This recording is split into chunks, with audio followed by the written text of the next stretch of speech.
Okay. I'd just like to remind everyone to mute your microphone if you're not speaking.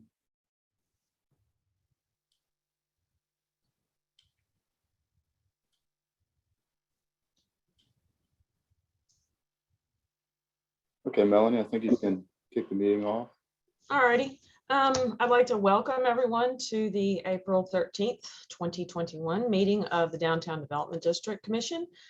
I'd like to thank everybody for joining us today. First of all, I'd like to say, obviously, the last couple of months have been extremely difficult for everyone, particularly for the staff. I'd like to tell them how much we appreciate all their hard work through this time. I know it's not been easy, but they're just plugging away, doing what they're supposed to do and what they need to do, and it's much appreciated. And we've been thinking about them along with Davis's family. His loss was one that everyone in the downtown community felt very deeply, and he was a very unique individual with great vision and foresight and an endless passion and enthusiasm for his job and for the city. So we just wanted to say that and let everybody know that we appreciate everyone's thoughts and prayers and patience and everything that goes along with this sort of a situation. I would like to remind everyone for the meeting that who's joining us, you can send, if you have comments or questions, you can send them by email to ddd@brla.gov, or you can use the chat box on the Zoom and we'll address those, I believe, at the end of the meeting. So what's next? Let's see.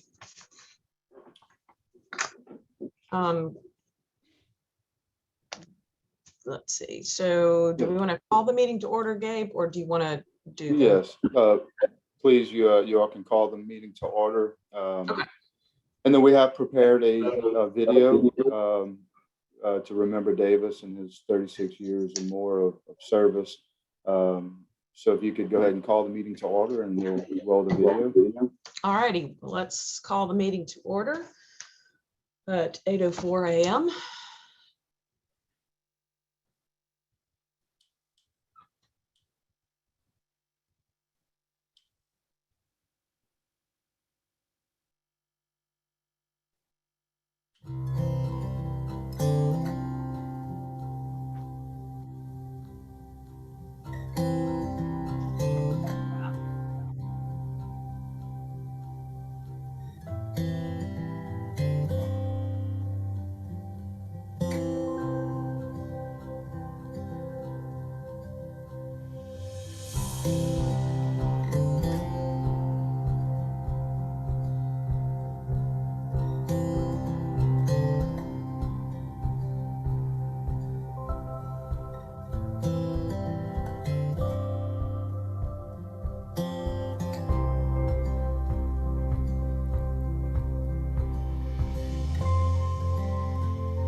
was great.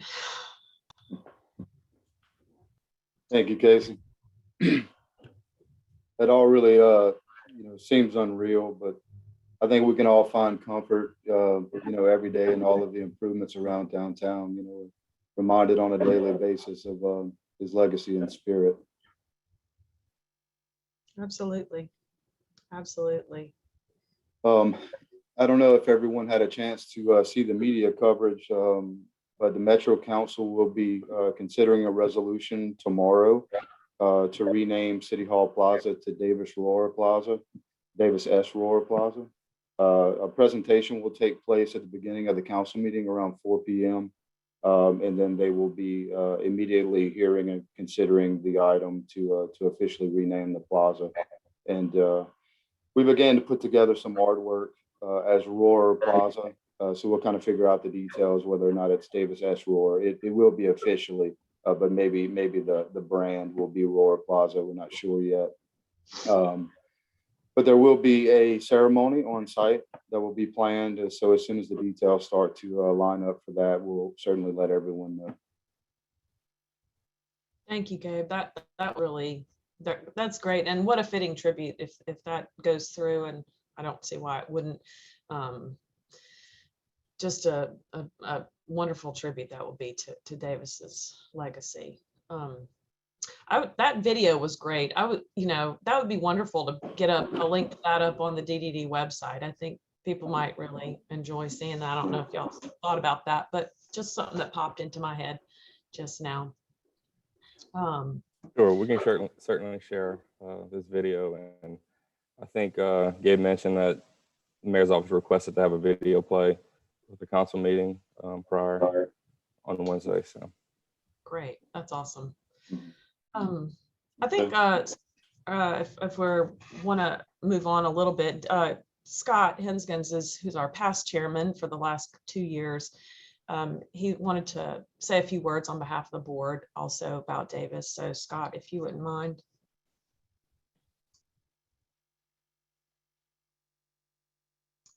Scott, unmute your phone. Thank you for that. Thank you, Melanie. Melanie asked me yesterday to say a few words on behalf of the board. I believe I'm the elder statesman on the board. I've been here longer than everybody since about 2013. I'd like to echo what Gabe said. This is all still very surreal to me. I read the article yesterday in the paper about the mayor's plan to tribute Davis with the downtown City Hall Plaza.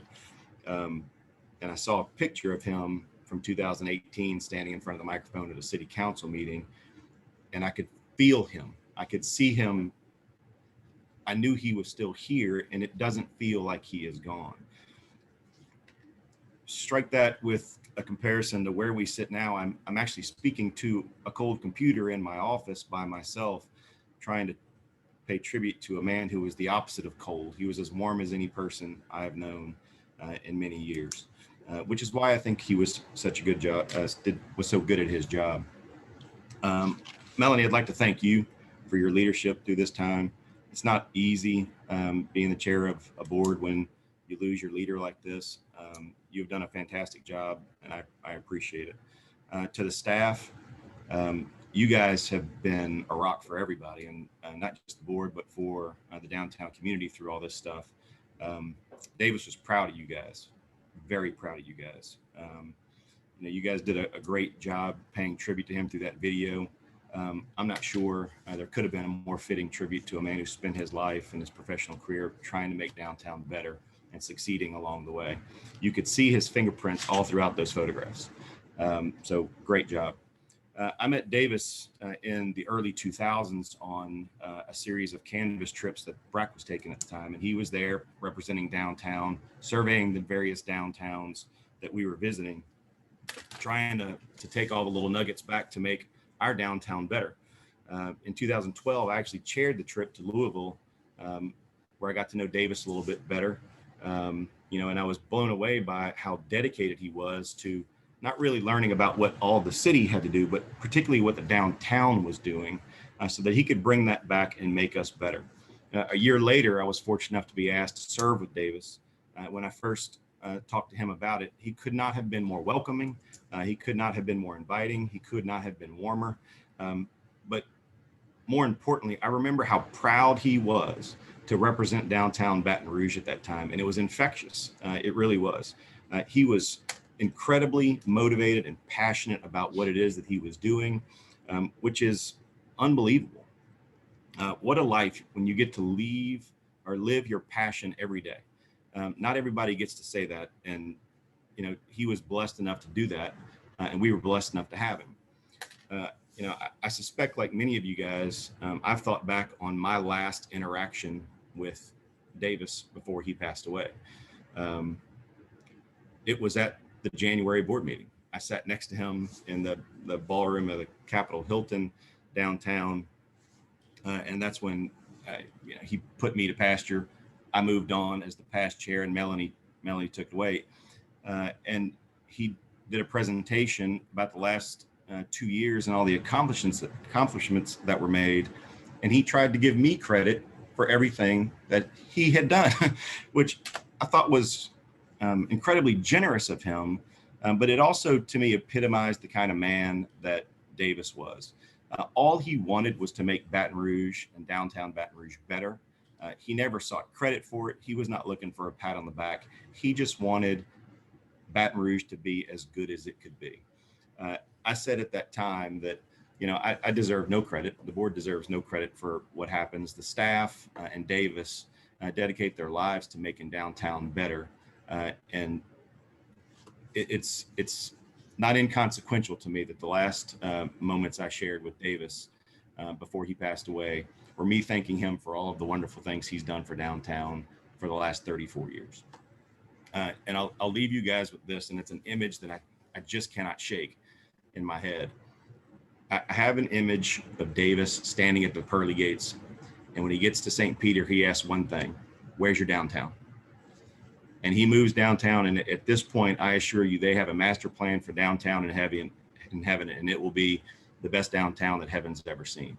That's his passion, and that's what he's great at, and we were blessed to have him for those 34 years. Wow, thank you, Scott. I have to agree with you. I'm gonna be thinking of that image myself now. Wow. Okay, well, I'm a little, teary at this moment because I'm kind of a sentimental gal. But I think Davis would say we need to get on with the business of the day and keep doing what we can do to keep the downtown area growing and getting back to where we were and where we're going to be. So I guess we'll get back to the agenda and move on. Commission members. Yeah, how are we doing on quorum? We got a quorum here? We do have a quorum. You should also have a copy of the agenda and January minutes for approval. Yep. Can I have a motion to approve the agenda? So moved. And a second? Okay. Any opposed to that? All right, we've got approved the agenda. All right, we have the January 12th, 2021 minutes in your packet. Can I have a motion to approve the minutes? So moved. In a second? Second. Any opposed to that? All right, we've got our minutes approved. The next item on the agenda you'll see is board discussion. It's to an executive on the executive director transition. We just wanted to update everyone about where we are in this transition period. As you all know, Davis was the first and only director that the DDD has had since its inception, and the commission takes its responsibilities very seriously, and we want to make certain that we move forward with intention and transparency as we consider the steps before us.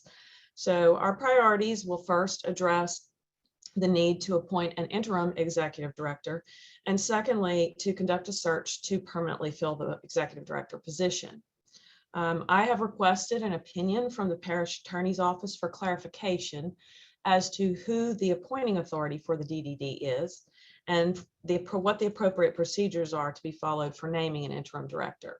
Once we receive that opinion, we will be better positioned to move forward regarding that priority. And I expect to call an executive committee meeting of the board at that time so that we can proceed. We will give notice for that meeting pursuant to the open meeting laws, just like these meetings. And one consideration that we may also take up, because I know this has been done by other entities when they've faced similar vacancies, is perhaps forming a special committee to coordinate the search for a new director in whatever form that may take. That's kind of where we are. Obviously, we don't want to delay in moving forward, but we want to make sure we're doing everything the way we're supposed to be and with all transparency. So does anybody have any questions? Anybody else want to comment about anything? Feel free to unmute yourself and jump right in. I will say that until that time, until we're able to make those next steps, by function of law, as assistant director, Gabe is performing all the necessary duties required to maintain the daily operations of the office. And frankly, I want to thank him again for all the work he and the other staff have done and their dedication. It's been difficult, but they are steadfastly working to keep everything on track, despite the upheaval that all of this has caused for the office. So it's much appreciated, all your hard work. I know it's surreal still to you and to all of us. So anybody else, any of the other board members have any comments on where we are with that? Hopefully we'll be able to give much more information by our next month's meeting for sure.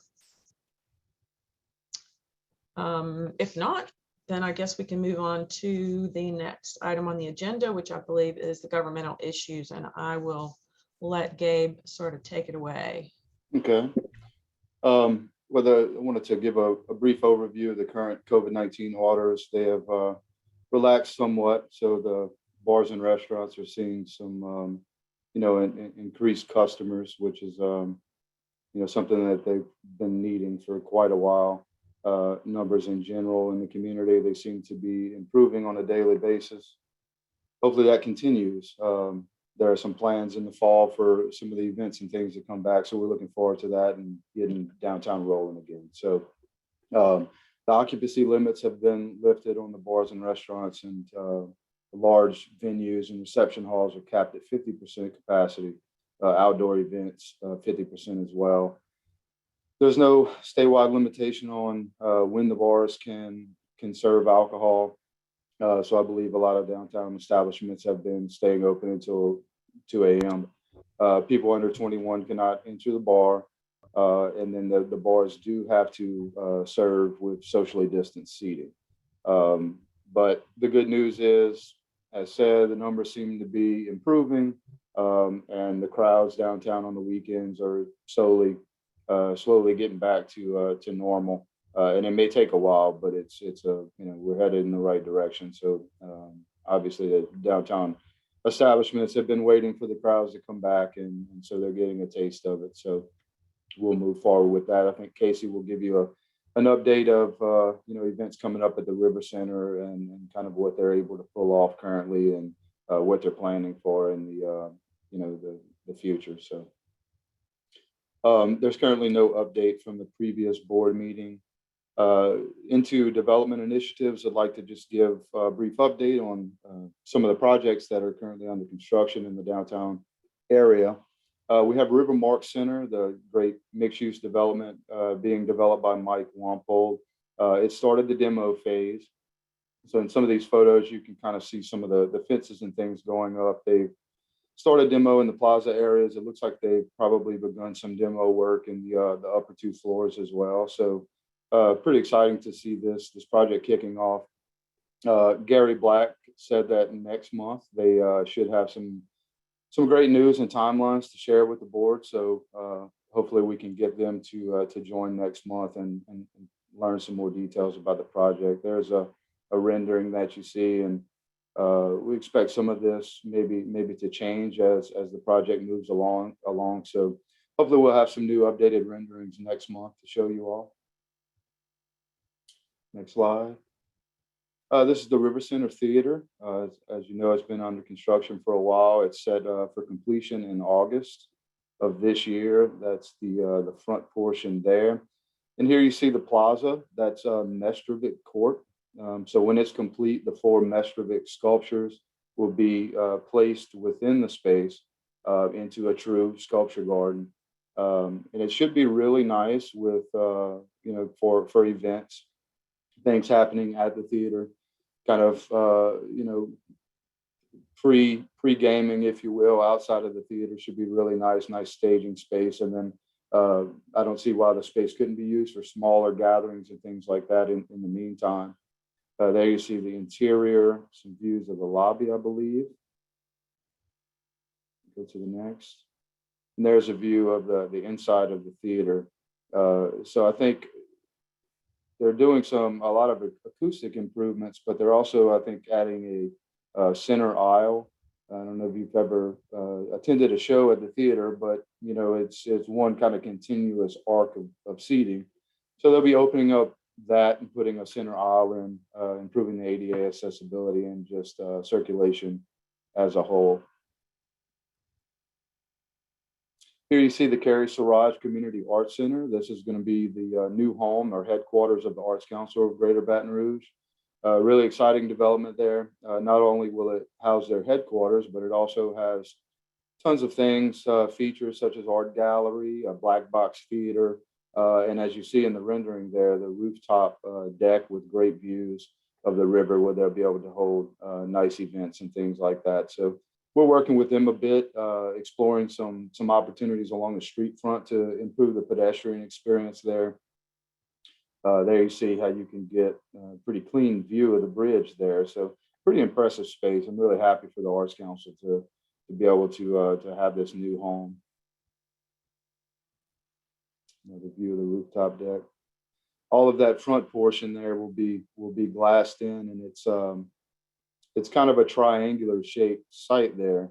And in the front, it kind of lends itself to big city kind of outdoor seating area there. So that's another portion that we'll be working with the Arts Council on to get in place. Here you see the State National Building. It was recently acquired by a firm called Watson Cohen. I had a chance to meet with Jared Cohen a couple weeks ago to chat about the acquisition and their plans. And they don't really have, they're not ready to announce any immediate plans for the building, but they are going in, doing some exterior and interior repairs to the building to better market it. All of the existing tenants will remain in the building at this time, but they are looking to occupy a large portion of the upper floors of the main building. So some of the issues that we've seen, we asked them if they would kindly address some of the awning issues and the paint and some of the shape of that, as well as some of the graffiti that we've been seeing lately, some of the tagging and stuff. But they have dove in. I mean, we can see them on a daily basis working inside the building, doing some initial demo and cleaning up the landscape. So it's great to see some activity at that development. Here's the Water Campus. This is Water Street. It's a new street that goes from Nicholson all the way to River Road. It looks to be pretty complete as far as all of the railroad crossing requirements there. I'm not quite sure when they're going to move the barricades out the way, but it looks like it could open any day now. So that's some real progress on the Water Campus. Here you see their main square. So this is a green space for the project. It was designed by Reich Associates. It offers seating and then also a really interesting water feature. I don't know if we have an image of it, but it's really nice little park space there. And we have 200 Water Street. That's 20 residential units in that building. Combined with, I believe we have some images of the River House apartments on the next slide potentially. And then also a 4-story office building that's being converted into 42 loft style apartments. So there's 286 apartments under development in the Water Campus, downtown south, if you will. Here you see the sites outlined. And so in downtown East, we normally have, we currently have 468 residential development units under construction. So if you combine this downtown South area with downtown East, we have 770 residential units under construction right now. So that's really exciting. We'd like to see the residential market grow and grow downtown, so we can, work toward getting to be more 24/7 downtown community. Here you see Legion 3 on North Street by Gulf Coast Housing. On to the next. This is the site of Valencia Park, which is on Spanish Town Road. That's another 110 residential units. You see some of the foundation work underway there. I believe we have images, here we go, of Lotus Village. This is 116 residential units, senior housing on the corner of Spanish Town and 16th Street, this being developed by Council on Aging. You see kind of an overall map that gives you a little context. So kind of in the center toward the top, that large green box there is the Memorial Stadium site. And then you can also see the blue line that kind of heads up north there. That's the pathways that BREC is working on now that will connect North Baton Rouge and Southern University into the downtown area. It will go through Memorial Stadium, which we think there's a lot of potential there. BREC is looking at doing some major improvements in that area. Part of what we were asking of BREC was that we have adequate bicycle connection that will take you from the termination of the CMAC pathway at Memorial Stadium and bring you along 19th and then Spanish Town Road to connect all these new great residential developments there. So you can see how it's all coming together, and it really is developing into a new neighborhood. Certainly complements Spanish Town neighborhood directly to the west and connects us to a lot of other great things happening on the Plank Road corridor and in North Baton Rouge. So we're excited to see so much development happening at the same time, especially through some of the recent struggles that the economy is seeing. So we certainly are feeling really positive with the direction that we're headed there. You see St. James Episcopal Church just did about $1 million of improvements to the church. They've enhanced the landscape along the street front, but they've also on the interior, I believe maybe we have a picture of it, but they exposed the original wood floors in the church, which was really special. They've been covered with carpet for years and years, so it's really interesting to see. They installed a new sprinkler system, which is a bigger deal than it may seem. And then along with the landscape improvements and some other improvements to the campus there. Next slide, please. Other exciting news. So John Inquist has just purchased this 1.3 acre riverfront lot on River Road right next to the restaurant Aztecas there. Price was about 5.7 million, which is a pretty good price, a little lower than I would expect. So I'm glad that they were able to make that deal happen. They don't have any concrete plans announced quite yet for it, but I believe Inquist is looking at doing some residential development as well as some mixed use. He did mention the possibility of some units available for purchase. So we do not have many apartments or condos available for purchase downtown. So hopefully this will come in and provide that. But we're excited for the potential of this development, as a major catalyst for downtown development, and certainly is a prominent riverfront lot that we've been looking to see developed for quite a while. So really great thing for downtown, and hopefully we'll hear some news about the future plans very soon. And lastly, for developments underway, the Hound Dogs bar building has been acquired by Cornelius Quarles. But they're looking at renovating the development into a restaurant, a bar, and a lounge, a little over 1,400 square feet. The rooftop, the second floor, will feature an open air deck covered by a shade structure. seating for about 28 people. So that should be really interesting out on Main Street there. We're not aware of a timeline just yet on this project. They haven't released one, but we'll be keeping close tabs on that, and we'll certainly let you guys know when we hear more. All right, moving on to the downtown parking meters. So as you know, in February, the council did approve the allocation of up to $175,000 for the purchase of these new smart meters. So there'll be a mix of the kind of single space lollipop, if you will, type meters, and then also smart parking kiosk. So, you know, it's been needed for a while. A lot of our meters have been broken down, and we haven't had the best on-street parking situation for visitors. So we're excited to get these improvements in place. The administration did select a vendor. They're called Flowbird, and they will provide and monitor the meters. Another measure that was passed through council was to increase the parking rate downtown to $1 per hour. That will not go into effect until July. I know the mayor did want to wait a bit before rolling out the increased prices, just so we could kind of recover from COVID a bit more. But that is on the horizon. The contract with Flowbird should be close to complete. They are still working on the final quantities for the meters. I have a meeting scheduled with Ingolf Partenheimer with the traffic engineering department to look over where they are with the mapping of all of the meters currently. So we as an office can kind of give our input and help them finalize the plans for that. So once that map is finalized, then they'll know exactly what the quantities are, so they can go ahead and get that order in. It shouldn't take too long to procure the meters once that's done. So we're still hoping, you know, May, June, that some meters will be installed. So we'll give you some updates on that next month. Okay, on to hospitality and tourism update. I believe Karen Alford is here to give us an update.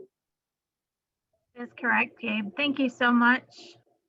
I don't know why my video is not working, but anyway, I am sitting here behind a computer. We have some fantastic news. This lovely image here, I think, kind of really indicates the comeback that we're seeing and the comeback that continues. And we're excited to say that for the first time since March 2020, when we all went into quarantine, that the numbers continue to incrementally increase, and that's really exciting.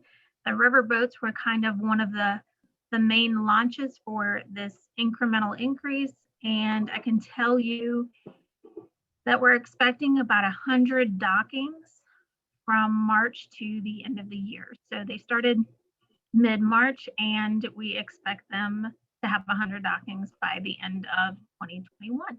So that is really exciting. Just to kind of give you some context and how that relates. So last year in 2020, we canceled 145 dockings. That's with 7 boats that dock in Baton Rouge. But compared to 2019, we had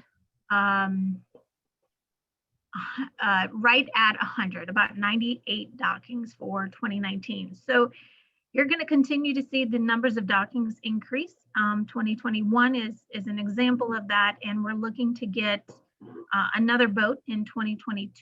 So we can expect this to continue, and that's really exciting because this is an economic driver for downtown, but throughout too. So it does bring business to our attractions for sure. Some of the events that have happened, Louisiana Marathon did happen at a scaled down appearance, and their dates were moved early March. We also had purple and gold gymnastics at the River Center. We had the Louisiana State, or the LHSAA State Wrestling Championships at the River Center.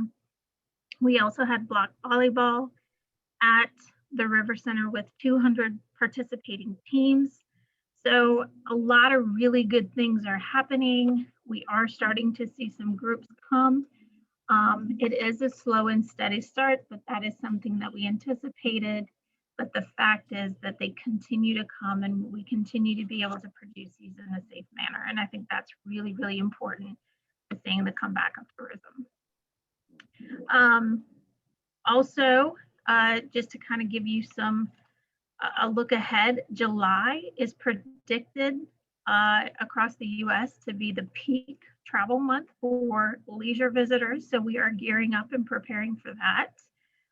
Also announced yesterday, Soul Food Festival will be coming back in June, late June. So I'm sure you'll be hearing more about that. Live After 5, of course, is booking or securing their dates. And then, of course, LASM extended their hours. So this is all really, really good information. And this is exactly what we need to see to continue to get tourists back, because they're kind of watching to see how the city is reopening. And of course, with downtown being such a major center point for visitors and events, this is extremely important. So really, really great information. We'll continue to watch the numbers, but the feeling is good.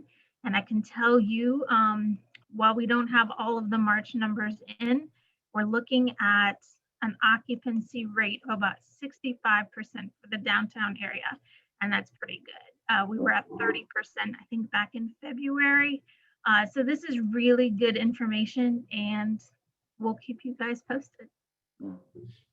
Thank you, Karen. I know the businesses were really excited to have the visitors from the boats a couple of weeks ago. In the last couple of weeks, it's been a tough year for everyone, and we're really happy that a lot of our businesses have really hung in there. So it's time to get some more people downtown again. So thanks for the update. You're welcome. Thank you. Okay, next we have the MLK sculpture renovation. I believe Sarah Gardner and Susie Andrews are here to give us an update on that. Hey Gabe, thanks for having me this morning. I don't know that Hello. Susie will be able to join us, but I'll be happy to lead the charge. Okay, thank you. All right, so hopefully many of you were able to join us this past Tuesday as we rededicated the monument honoring Dr. Martin Luther King Jr. Located in the future Aurora Plaza. Davis was an instrumental part of this work, which the monument itself was actually installed in 1997, but over the years, Louisiana climate is harsh, right? So all the wind, all the rain, all the heat has really taken a toll on this sculpture.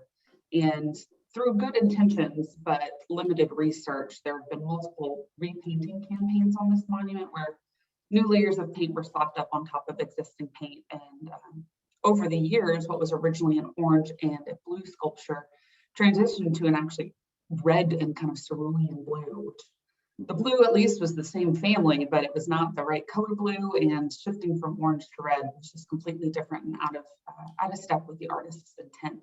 So in 2017, in partnership with DDD, with the Arts Council, and other community partners, we started engaging in conversation about the need for restoration. This monument is one of the few in the nation that honors Dr. King in an abstract way. Many memorials or any type of monument to Dr. King include his physical likeness in a very obvious way. And so this was kind of groundbreaking in the late 90s to have such an abstract piece of art. You may not know this, but orange and blue on the color wheel are opposite colors.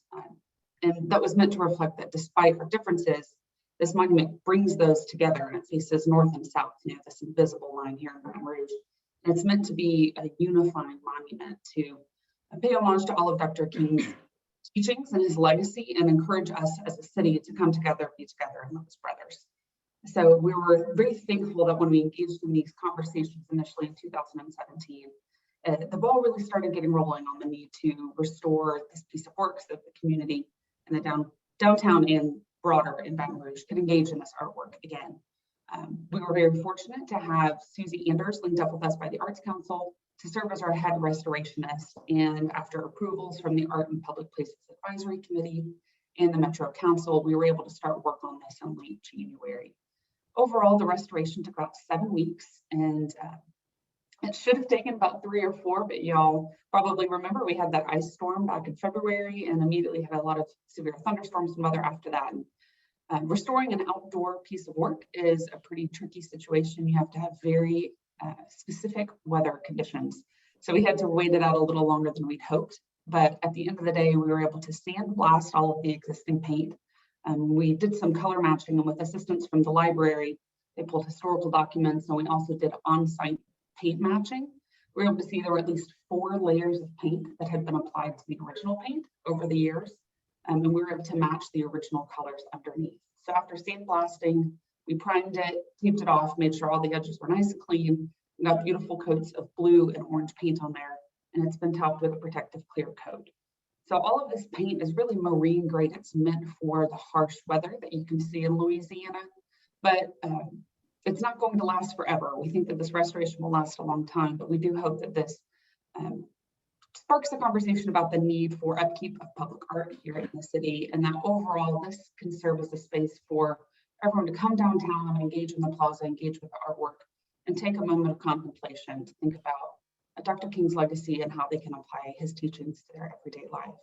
So we're very thankful to have had DDD as a partner in this restoration, and we encourage everyone to drop by and check it out. It's in the space between City Hall and the River Center, and it's open to the public. Please look at it, touch it, sit on benches and contemplate what you think this art means. But hopefully this is not the end of art restoration here in the downtown area. So we're very thankful and able to work on this. Thank you, Sarah. You know, Thank it really does. It looks so fresh and attractive in the context of all the other surrounding green space. So we're thankful to all involved in making the restoration and the rededication possible. So thank you and everyone involved for your work.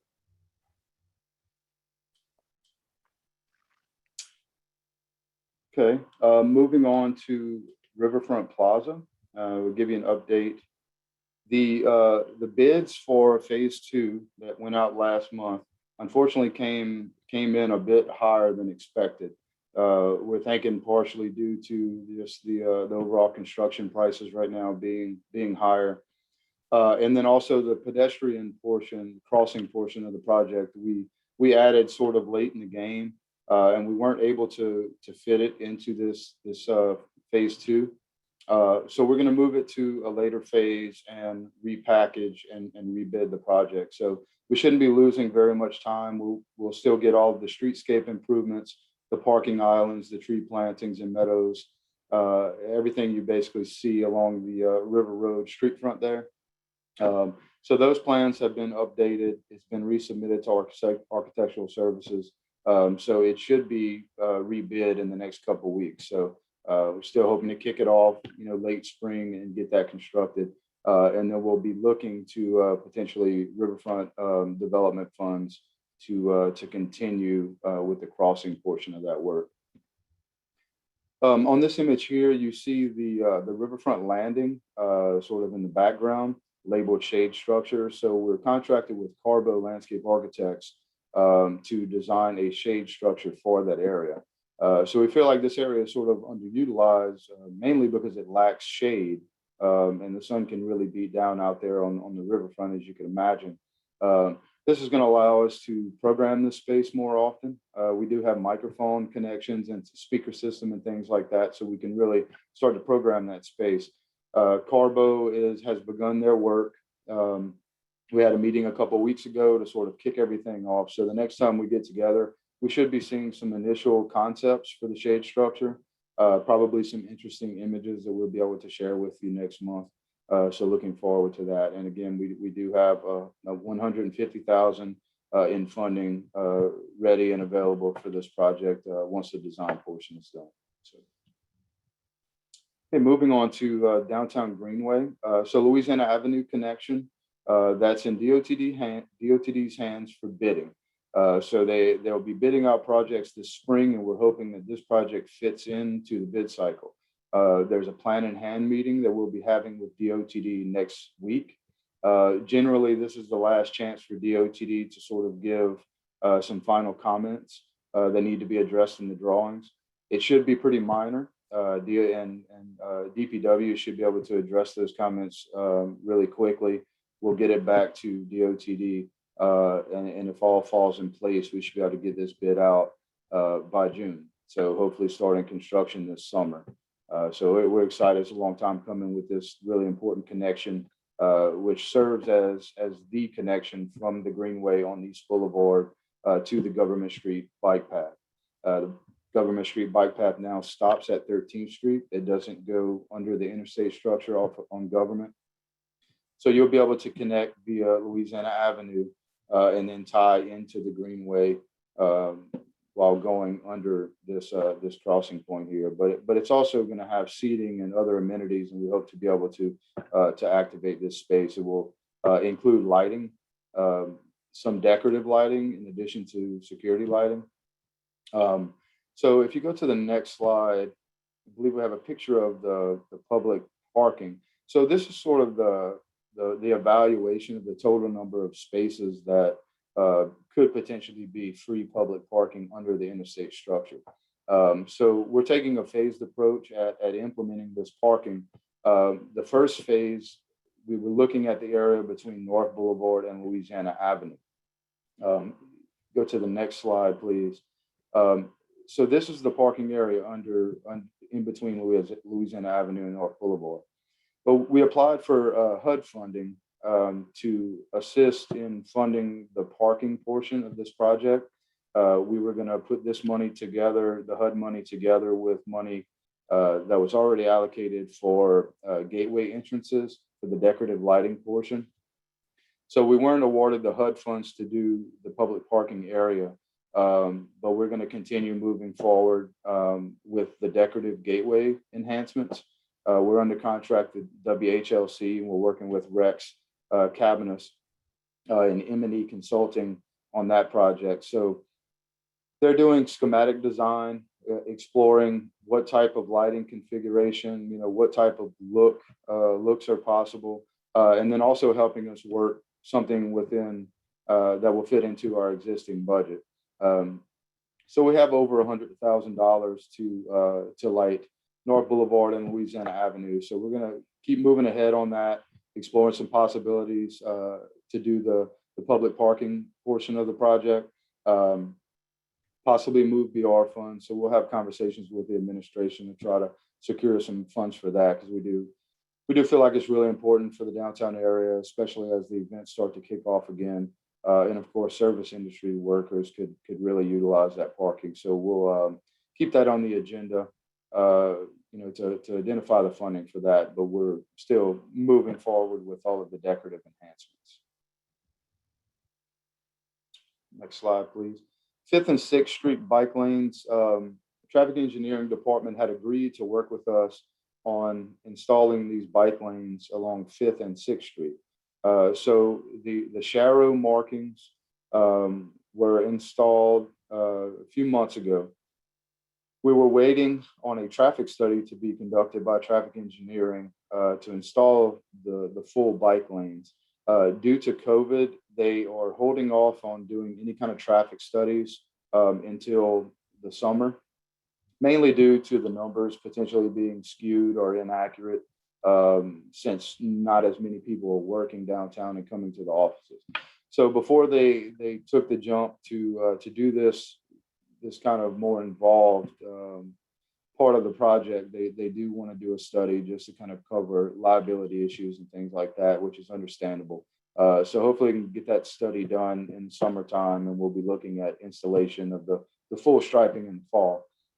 Good thing is the traffic engineering department did purchase a striping machine.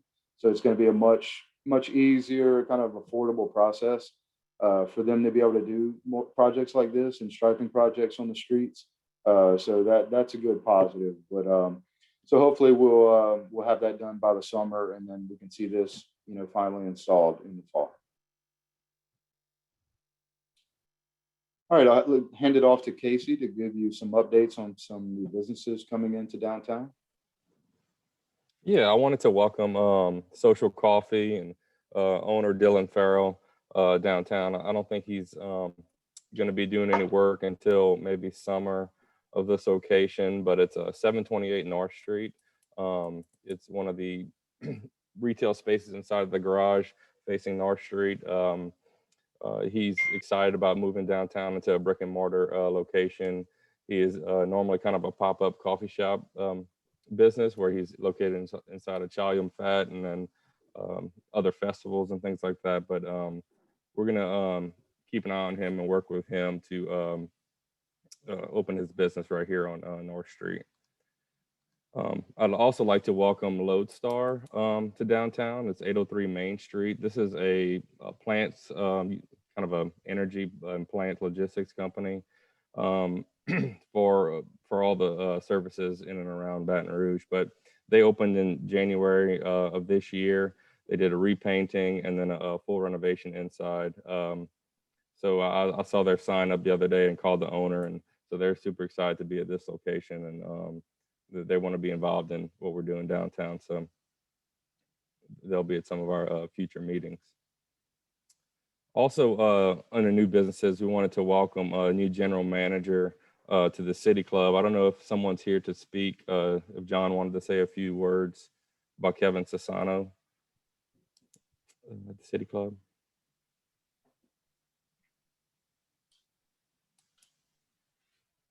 Okay. Well, Kevin Sassano is a new GM, and some people wanted him to meet the downtown commissioners and welcome him to downtown. Yeah, we'll certainly get give him him in an person. opportunity next month to attend.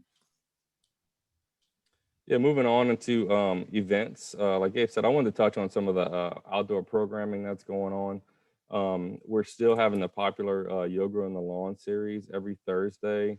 I mean, there's 30 to 50 people out there in town lawn, and then having drinks in some of the restaurants afterwards. With the weather has been so nice and mild. It's nice to have big groups of people like that. We have the Happy's Running Club taking place every Tuesday. We'd like to get the busing on 3rd kicked off again. We've got some inquiries of people wanting to play along 3rd Street. The bars are booking live music now. So things are starting to pick up. The phones have been ringing off the hook in the office as far as people wanting to host events and get on the calendar for the summer and fall for outdoor events. All these events still have to go through opensafely.org with Louisiana to be approved, and then be also approved by the mayor's office to use our public spaces. But we welcome those phone calls, and we'd love to help schedule some things in the future. Like Karen said, we're working on something in June for the Soul Food Festival, and then Live at the 5, and everything else is just going to be snowballing into the fall. So we're excited about that. Preserve Louisiana, they're still open for self-guided museum tours, and they also have events throughout the month. So keep in tune with their website. The Manship Theater, they're not having things inside of the theater just yet, but they're taking advantage of their River Terrace outside on the 4th floor, the Sunset on the River outdoor concert series. The first show is going to be Nikki Hill on April 15th. These tickets are going to sell out fast, so y'all go check out the website and buy tickets for each of this series. LSU Museum of Art, now in view, is the Art of Seating, 200 Years of American Design. I saw this exhibit, really interesting exhibit. And then also the next free first Sunday is May 2nd. Capitol Park Museum, a free admission on Thursday, every 3rd Thursday, and the next one is April 15th. Old State Capitol has a bird walk downtown. Mark your calendars for May 8th at 8 a.m. It should be fun with a big group of people. And then the River Center, they are starting to book events in the summer, but I talked to Rhonda Ruffino. They're scheduling high school graduations. They're working with the governor's office and the mayor's office about capacity limits inside of there, and what they can and can't do. As Karen mentioned, we've had volleyball tournaments and wrestling tournaments, which gave a big boost to our downtown lunch crowd, and we're happy to see that. So some things are picking up at the River Center as well. LASM, Art After Hours with artist Eva Lee is April 22nd at 5:30. And I also want to mention that they are expanding their hours Thursday to Friday, Saturday, and then Sunday, 10 a.m. to 5 p.m. A lot of fun stuff going on at the attractions and museums. Warrior Yoga on Wednesdays at 6:30 p.m. at the USS Kidd. And the ship is open daily. So schedule your tour to go check out the ship and watch the Greyhound movie and get you inspired and wanting to go see the treasure that we have on the riverfront. Baton Rouge Arts Market, next one is going to be May 1st in conjunction with the Red Stick Farmers Market. Great, thank you, Casey. DBA update, Lauren, are you here joining us today?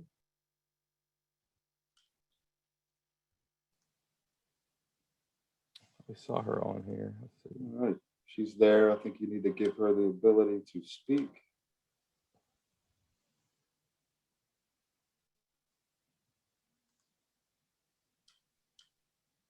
Hey, sorry. Not my fault. Good morning. Good morning.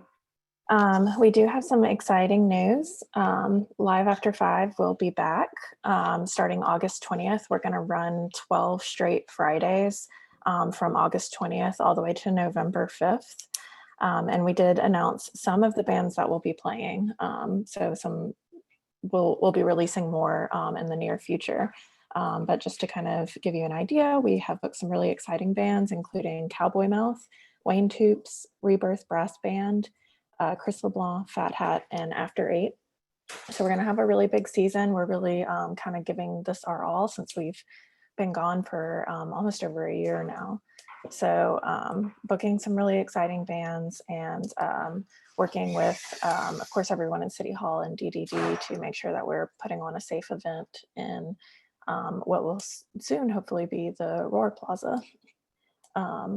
So we're very excited about that. If anyone has any questions about it, we will have vendors and some other elements to the event, although some of the usual elements may look a little bit different to ensure we're being as safe as possible. But if you have any questions, please feel free to email me at lauren@downtownbr.org. We are also, Downtown Business Association is working on a new website that will be launched before Live After 5 starts up. So this will be a really exciting new resource that we very much needed to promote all of our business members as well as our partner events and our own events. So I'm very excited to get that started. We also have the Downtown Business Association board elections, which will go out to our membership in June. So if you are interested in serving on the DBA board, again, please contact me and let me know. My email address is lauren@downtownbr.org. I also wanted to mention that we unfortunately lost a very valuable board member, Eric Carnegie.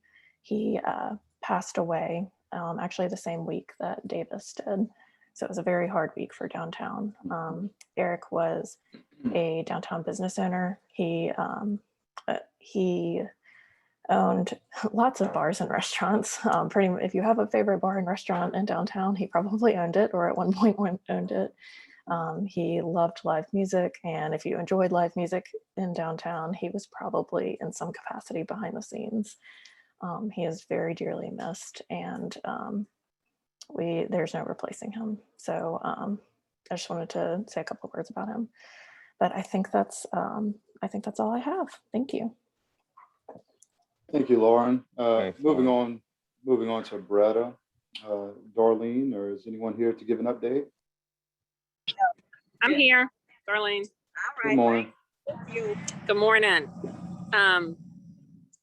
Actually coming to y'all this morning from our Tuesday market that just opened back up at the Goodwood Library, but we are still downtown every Saturday from 8 a.m. to noon. Red Stick Farmers Market. If it's raining, we just go inside the garage there. And strawberry season this Saturday, we'll have our strawberry jam celebration. We'll have some fun strawberry giveaways for the kids and all kinds of Louisiana strawberry ingredients and value-added items you can pick up. And don't forget to come see us Monday through Saturday inside Main Street Market. We have our new coffee shop, Southern Coffee, that's open every day. And of course, we have breakfast and lunch available. So appreciate your support from our downtown partners. Great, thank you, Darlene. All right, I don't believe we have any correspondence. Melanie, I do want to take the opportunity to to thank the entire downtown community. A lot of people that have a long history with the office have, reached out to us, staff members individually, and just, offered support along the way. And it's really been tremendous. I mean, I'm still getting, a call or two or a text, even until today. So just wanted to really thank everyone for, going out of their way, reaching out to us and, letting us know that you're there and offering assistance. So thank you. Thanks, Gabe. I did notice in the chat that there was one question which I believe Ryan then responded to and answered. So I don't know that we need to go back over that. But I don't see any other questions in the chat. And so if we have no other inquiries or comments, I guess we can entertain a motion to adjourn. I'd like to thank everybody for attending the meeting this morning. And I would also request that everyone continue to keep Davis's family and, as Lauren said, Eric's family in your prayers and thoughts, because those losses don't go away for the people closest to them at all. And so we just want to continue to support as we can here and there with prayers and thoughts and any actions we can take. So I guess thanks everyone for joining us. We will be putting out more information as we get it, obviously. And I will, can I get a motion to adjourn from one of the board members? So move. A second? Second. All right, any opposed? If not, we will adjourn until next we meet. Thank you so much. Thank you all. Have a good week. Thank you all. See you next too. month. See you.